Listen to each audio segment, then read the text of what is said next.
Hey guys, how's it going? Kripparrian here. Today I want to give you guys a guide to my minion build in Season 1, 2, whatever it is, basically the second patch cycle of Path of Exile 2. And I've actually had quite a bit of fun after they buffed the minions to a level where you could actually have a fairly good pace playing the game. Now it is Infernalist minions. I'll give you guys a little bit of a clip here how it works throughout the map. It uses tons of different minions, and everything has a pretty important purpose to it. It's a hybrid build, so we utilize our life for defense, but we also utilize our energy shield for defense. Energy shield is very good because you can get a lot more of it, even still, with all the nerfs, and even because, my gear is absolute garbage. 2,500 extra energy shield, like I wouldn't really be able to get that much extra life at all. And energy shield recovers very quickly with fairly minimal investment, I would say. Now, you might be saying, I can't understand what's happening on the screen, Kripp, there's just way too much fire.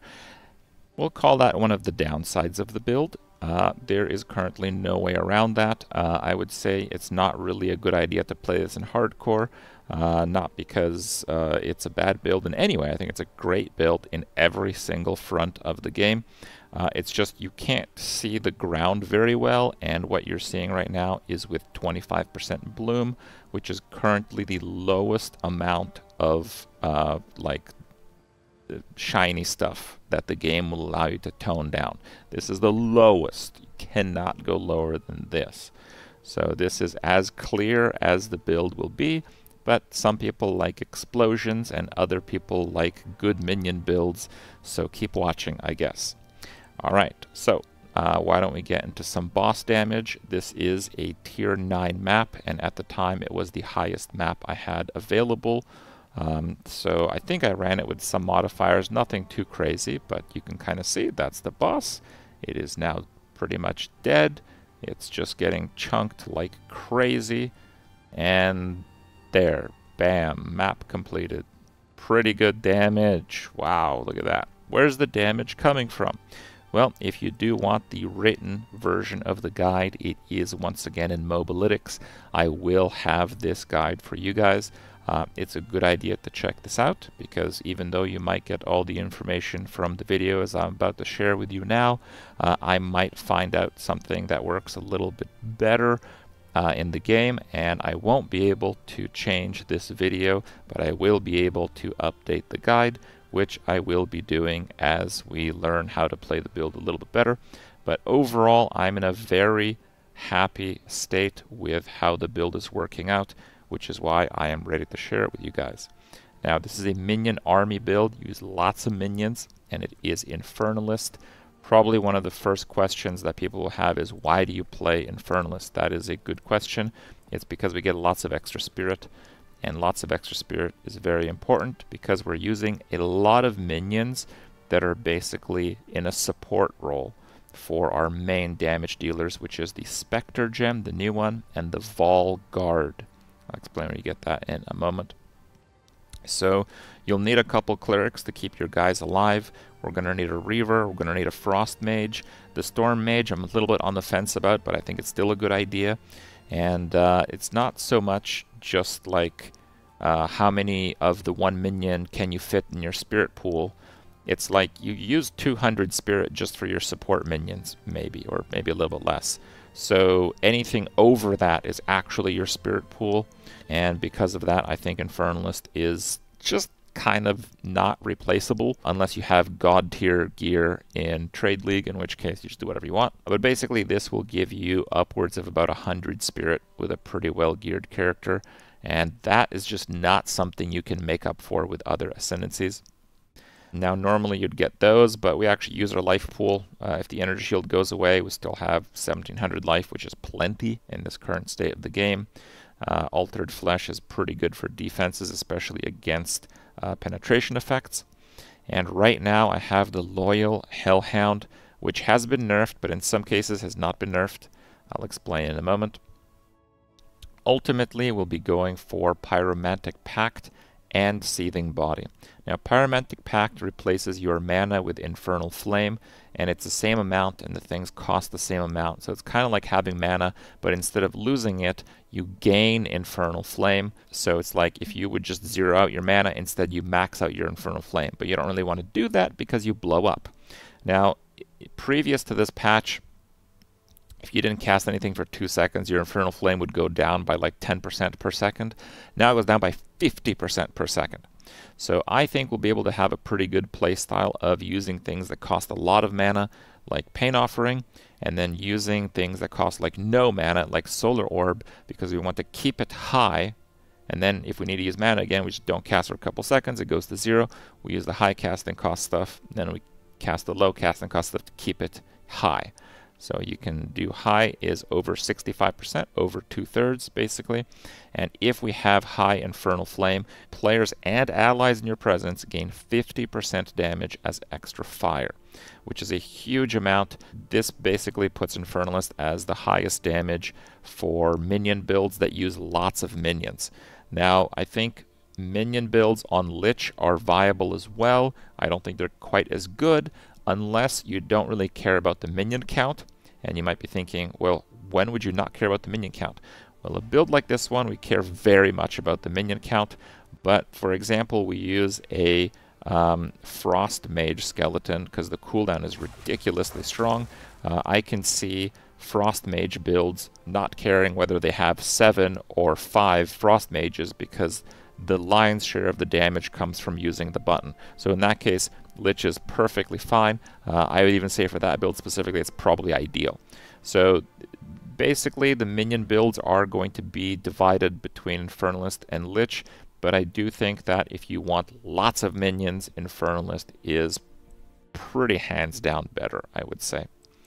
You still want to play a Witch because you get 89% minion damage at the very start. This is a huge amount of damage, and if you're not playing a Witch, essentially you do 1/3 less damage.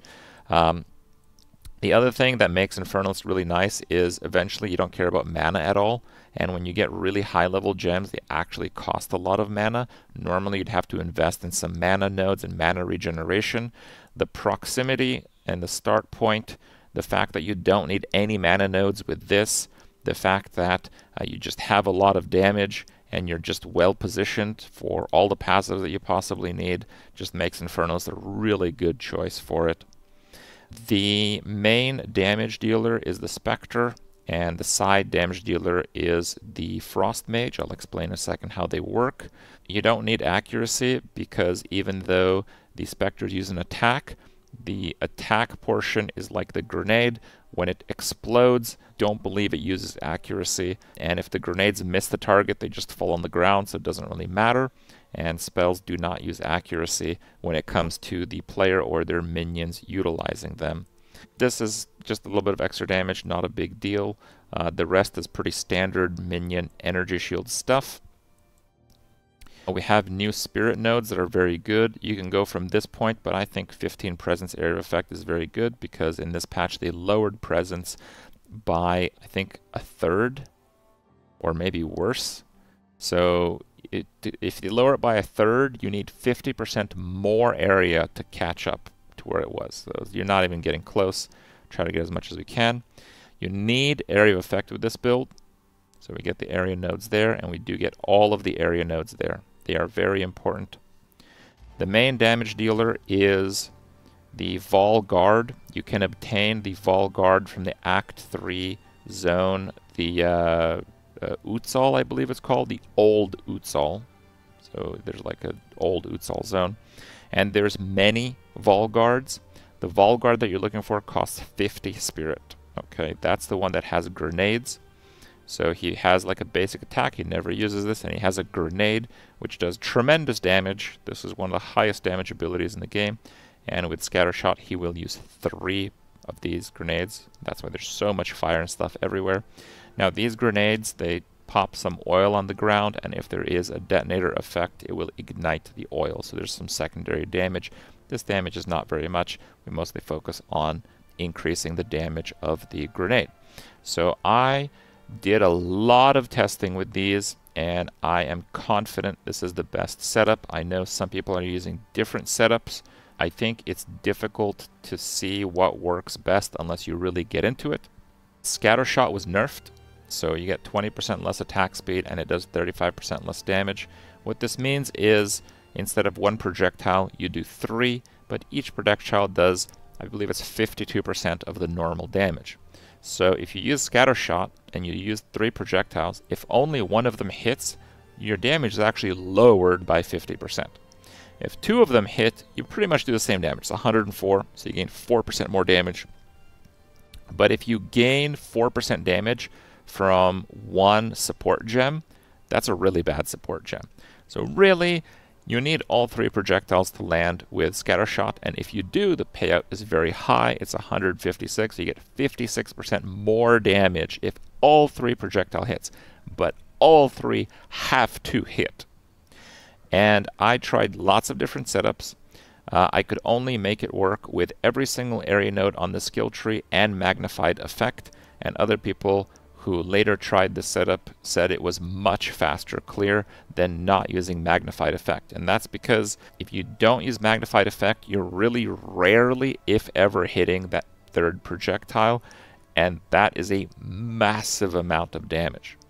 The second best setup to Scattershot magnified effect is to use neither of them, and you just do the 1 projectile. I just find that if I use this combo, my clear is faster just because the area is bigger. But you'd probably do a little bit more damage if you just don't use these at all, but you still probably want the area nodes on the passive tree to help clear. One really big addition this patch was the muster gem. So minions deal 7% more damage for each different type of persistent minion that you have summoned, which is why we have so many different minions part of our minion arsenal. After that, it's just damage stuff. I wouldn't use, what's it called, Feeding Frenzy, because the Volguard, even though it's a ranged minion, it's kind of like a mid-ranged minion. They're going to be fighting in fairly close proximity to your other melee minions, not so much your ranged minions, and they will be taking damage. Now they have a lot of life, like this has like 6,000 life, but they'll still die. Monsters still hit really hard in the game right now. The issue is that if they die, the clerics cannot res them. The clerics can only res skeleton minions, so they cannot res the Spectres when they die. So you do not want your Spectres to ever die, which is why we scale survivability and we have a few new tricks. Now, it's very important to keep in mind muster, okay? Because we have 7 of these right now, if we add 1 more, the damage goes up like 12%. It's not that much, right? So just adding 1 other minion that we weren't using before is, it's not quite 7, but let's just say it's 7. Right now I have 6 total minions, so it's 42% more damage. It's a huge amount of damage. And I do want to point out that it does count your Infernal Hellhound. So while they nerfed Infernal Hellhound by not giving you 20% damage reduction, well, if you use the muster gem, you basically get at most 7% more damage, but yeah, some more damage on your main damage dealer. So, but that's the guys. We want to have as many of those as possible after the one-ofs. So let's talk about the one-ofs. Clerics, I like to have 2 just in case one gets sniped. With Meat Shield not helping the Hellhound very much, it's now a great candidate, so I use Elemental Army, Meat Shield, Ingenuity. You can also use +1 minions. It's probably going to be my next link if I get it. You don't want these guys to die because the res order is very important. I have 1 Reaver, and I wouldn't use Reaver if I had a Skeleton Warrior Scepter. The patch said that they removed the Skeleton Warrior Scepters. Well, they didn't. So you want a Skeleton Warrior Scepter ideally, so you don't have to use a Reaver. It's basically like gaining like 30 Spirit on baseline, which makes it the best Scepter. Why do we want a Reaver? So this is a combination of 2 new gems. There's Death March, so minions from supported gems heal allied minions within 3 meters for 25% of supported minions' life on death, as well as removing all ailments from those minions. So if this minion dies, it will cleanse ailments from all your minions, which is crazy. And we are using Sacrificial Lamb, so your skills target minions from supported skills within 6 meters if possible. The Reaver is an incredibly aggressive minion that's pretty much hanging around you all of the time. The only downside is that if you use the Pain Offering, it will automatically and only target the one Reaver, which is incredible. Such a crazy combo here. The downside is that after Pain Offering is dead, your minion is still dead and is on a res timer, which is why we need to use the Clerics, and the Clerics will res him immediately. Absolutely instantaneously, they will res the Reaver once the Pain Offering ends, which allows you to have full uptime on Pain Offering. And because the thing lasts a good amount of time, you can use Expanse. It says supported skills have plus 8 seconds to cooldown. That's not true. If the skill didn't have a cooldown to begin with, which it doesn't, it only has a 6-second cooldown. So Expanse is really nice, and it allows you to not overcast it, because if you did overcast it, you could potentially target another minion.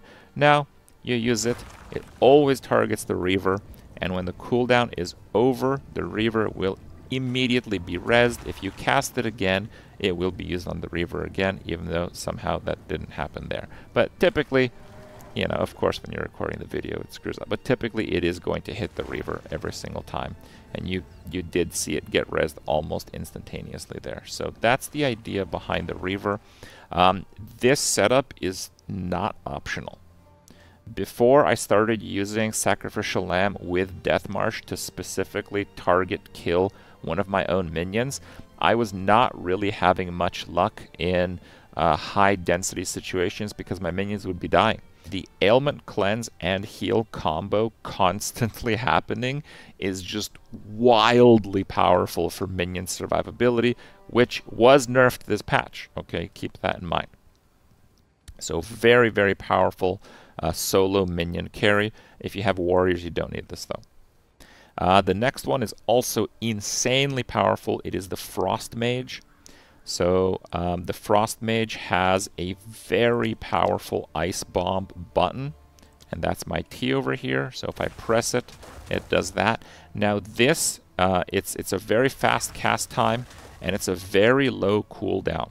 Normally, it has separate cooldowns for as many Frost Mages as you use, and there are builds that are some of the strongest minion builds out there right now, where they just spam a bunch of Frost Mages, and they just constantly press this button.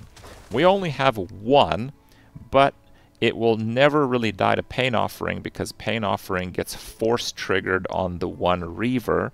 So it doesn't matter that we have one, it's not going to die, especially because it's one of 2 actual ranged minions. The other stuff is like a lot closer to melee, so it's always going to be alive, and every couple seconds you'll have the cooldown available for Ice Bomb.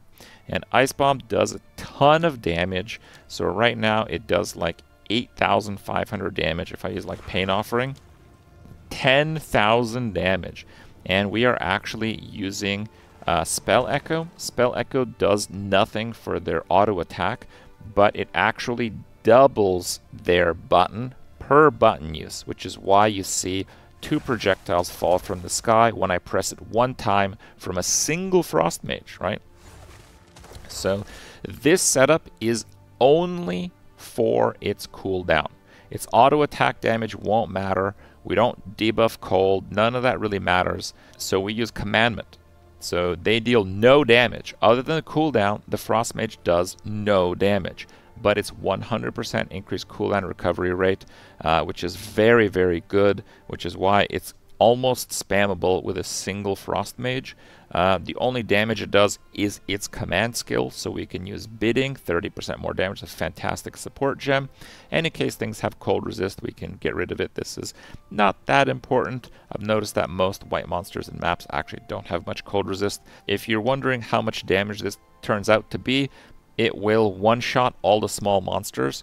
It will one-shot some of the medium monsters, especially if one of the 2 hits crits, and it's like a 12% crit chance things, like a very, very high base crit. Yeah, base crit of 12. And most importantly, it will chill and freeze almost everything. So think of it kind of like if you're familiar with Path of Exile 1, or if you've used Temporal Chains in Path of Exile 2, this is faster than a curse. Okay? Because a curse takes 1.5 seconds to activate. You can just open a pack, do this. All the small stuff is already dead or frozen. And the other stuff, if it's not frozen, it's chilled for like 50 to like 80%. So it's just not moving, it can hardly hit you. So basically when you open up a fight, you just press that button, you put Pain Offering, you start cursing. I have the Solar Orb just as like a Font of Blood, Font of Rage. You don't really need that, but I think when you use the converting your mana Infernal Flame thing, you'll want that a little bit later. And again, with only one minion, just because we're using a new minion we hadn't used before, that is giving our Spectres 7% more damage. So we're getting a lot of mileage out of that gem. The Storm Mage is a similar idea. We can't really get shock in any other way, so we specialize it for shock, conduction, for double the shock chance. Shocks don't expire on ignited enemies, and I am using Feeding Frenzy because the Storm Mage does attack from very far away, and unlike the Frost Mage, I don't really care if it dies, but it really never dies because it's a true ranged minion when we have so many others in melee and in like kind of like that bruiser line. And again, it's a new minion, so yes, it costs spirit, but like having 2 of these is barely higher than having 1 more Volguard, and the Volguard would get 14% more damage because I used 2 of those other minions. And again, this is largely possible with very large spirit pools, which again is why I generally recommend Infernalist for this. There is a few other tricks here. There's a lot of gems that you used to not be able to put supports in, like Raise Shield. They actually nerfed Raise Shield to where if you get stunned while blocking, which is kind of like the endurance meter here, you now get stunned for 3 seconds instead of 1, and your dodge and your evade and block is zeroed when you are stunned now. However, because we can support it with skills, we can get 200% more stun threshold. Movement, mobility, we can not be slowed very much while we're moving with active block. And steadfast, you have 100% increased ailment threshold while channeling. So these are just so crazy. I don't understand why they would allow us to support this while nerfing it so much, because now it's not really nerfed. You can even block a hit like a slam, which you can't actually block the damage, but you can like channel the skill for a second, and it'll make you probably not get stunned and probably not get hit with an ailment because of those supports. There's a lot of cool little things like that.